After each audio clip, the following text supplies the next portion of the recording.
A major tech firm recently redesigned its headquarters, flooding the space with bright red walls and aggressive LED lighting.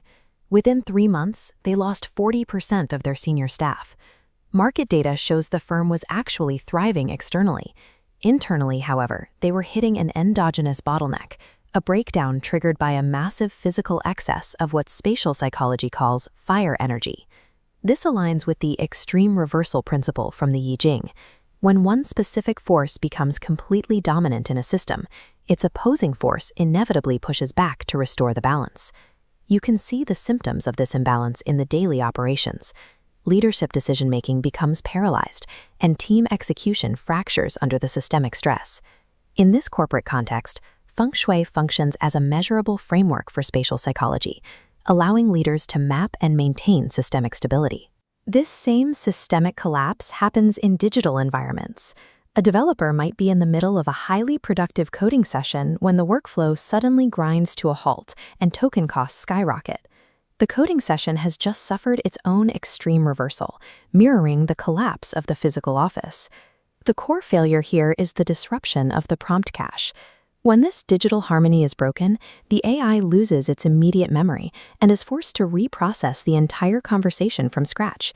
Whether the architecture is physical or digital, an unbalanced environment systematically drains the organization's resources. The I Ching is built on 64 hexagrams, each formed by stacking 2 distinct types of lines, broken and solid, in a specific order. Modern AI operates on a similar binary logic, processing data through a strictly layered sequence. Claude uses prefix matching to reuse data, building a stack, system layer at the base, project rules in the middle, and conversation on top. But switching models or altering instructions acts as destructive fire, breaking the stack and forcing an expensive recache.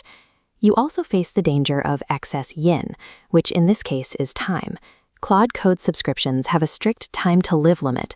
The cache expires after exactly 1 hour of inactivity. Leaving a session idle past that window creates chi leakage. The cache expires, and your very next message forces a total, costly context rebuild. Forcing these rebuilds eliminates the speed and cost benefits that make AI-assisted coding practical for long sessions. We can track this technological waste as a measurable financial risk using quantitative modeling. This chart tracks session efficiency. Cache create is the initial one-time cost to write context into memory. The second metric, cache read, shows reuse tokens. These cost 10 times less than new inputs, providing a 90% discount on your session. A consistently high cache read ratio indicates that your workflow is technically efficient, effectively protecting your budget from the costs of repeated context rebuilds. When a session has been idle for over an hour and the cache has gone cold, you need a way to restore it without triggering a massive bill. You can use a technique called a session handoff. This acts as a form of digital elemental supplementation to repair the broken cache. First, generate a focused summary of the current state.